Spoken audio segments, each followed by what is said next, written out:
Hi guys, today we are doing Aarzo Zahra's science project, Sink and Float.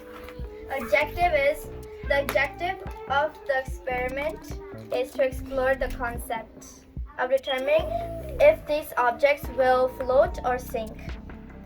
Our question was which objects sink or float in water. The materials we used was rock, coin, bottle cap, lime, crayon, leaf, and flower. You can see Aarzo experimenting all of it. She first did the leaf floated.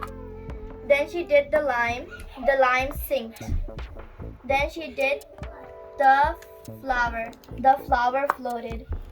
Then she did the crayon, which sinked. Then she did the rock, which sinked.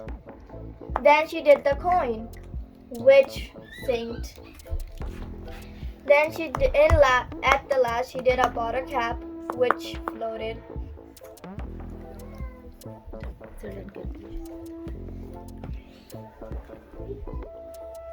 So in conclusion, our experiment was to confirm that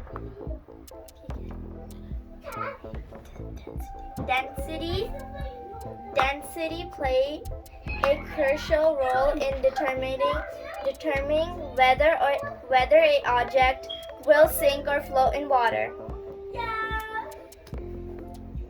Our prediction was that the objects with higher density will sink in water, while the object with lower density will float.